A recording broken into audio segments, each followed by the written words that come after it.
Assalamualaikum warahmatullahi wabarakatuh. Salam pendidikan. Selamat datang di podcast Inspirasi Pendidikan, ruang berbagi gagasan dan praktik baik untuk mewujudkan pendidikan yang lebih bermakna dan berpihak pada peserta didik. Sahabat pendidikan, ketika mendengar kata pendampingan sekolah, mungkin yang terbayang adalah kegiatan monitoring, supervisi, atau penilaian.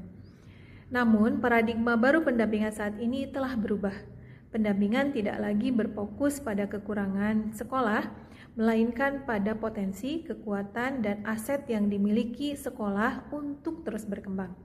Melalui episode kali ini, kita akan membahas tentang siklus pendampingan berbasis aset, yaitu sebuah pendekatan yang menempatkan pengawas sekolah sebagai mitra strategi yang membersamai kepala sekolah dan seluruh warga sekolah untuk menghadirkan perubahan yang berkelanjutan.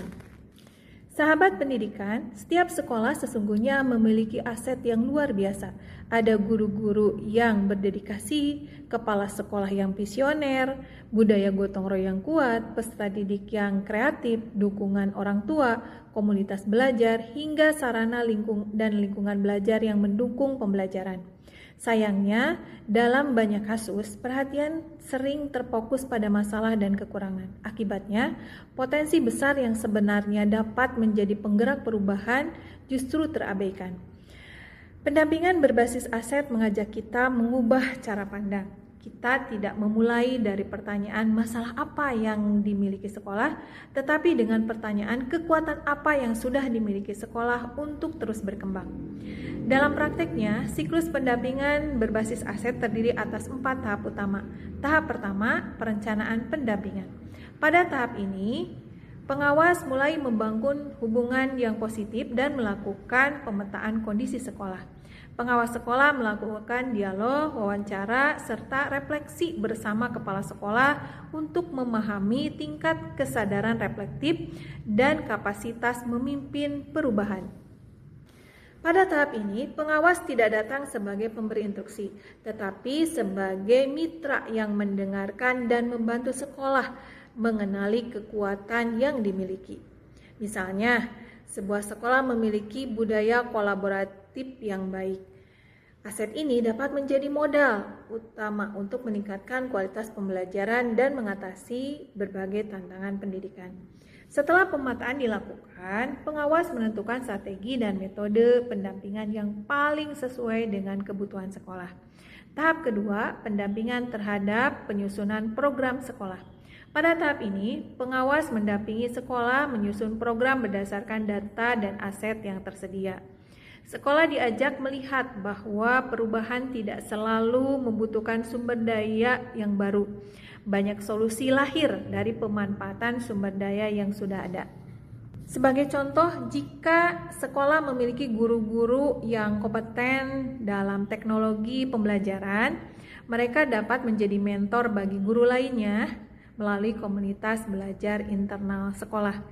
Pendekatan ini membuat program sekolah menjadi lebih realistis, kontekstual, dan mudah dilaksanakan karena berangkat dari kekuatan nyata. Tahap ketiga, pendampingan terhadap pelaksanaan program sekolah. Perencanaan yang baik harus diikuti dengan pelaksanaan yang konsisten.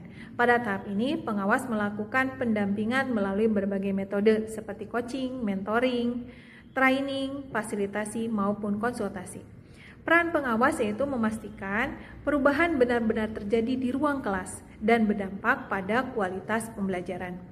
Ketika menemukan hambatan, pengawas membantu menemukan solusi dengan memanfaatkan aset yang tersedia. Misalnya, keterbatasan anggaran tidak selalu menjadi halangan jika sekolah memiliki jejaring yang kemitraan yang kuat dengan masyarakat, alumni, atau dunia usaha. Dengan demikian, fokus pendampingan bukan pada keterbatasan, melainkan pada peluang yang dapat dimaksimalkan. Tahap keempat, pelaporan dan refleksi pendampingan.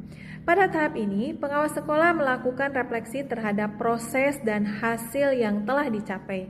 Refleksi bukan sekedar melihat apa yang berhasil dan apa yang belum berhasil, tapi juga menemukan praktik baik yang dapat diperkuat dan direplikasi. Melalui refleksi, sekolah belajar mengenali bahwa perubahan positif yang terjadi merupakan hasil dari kekuatan dan kerjasama yang mereka miliki. Inilah inti dari pendampingan berbasis aset, yaitu membangun kepercayaan diri sekolah untuk terus bertumbuh secara mandiri dan berkelanjutan. Mengapa pendampingan berbasis aset penting? Karena perubahan yang bertahan lama lahir dari kesadaran dan kekuatan internal sekolah. Ketika sekolah menyadari potensi yang dimilikinya, mereka tidak lagi bergantung pada bantuan dari luar. Mereka mampu menemukan solusi, berinovasi, dan menciptakan perubahan yang relevan dengan konteks masing-masing.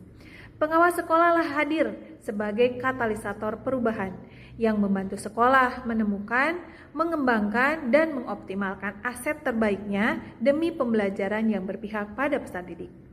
Sahabat pendidikan, pendampingan berbasis aset mengajarkan kepada kita bahwa setiap sekolah memiliki kekuatan untuk berkembang.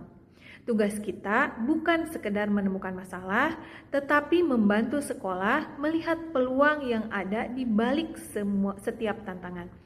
Ketika aset sekolah dikenali, diberdayakan, dan dikembangkan melalui siklus pendampingan yang terencana, maka perubahan tidak hanya terjadi sesaat, tetapi menjadi budaya yang berkelanjutan. Mari terus menjadi pendamping yang menginspirasi, memberdayakan, dan menggerakkan perubahan dari dalam sekolah itu sendiri.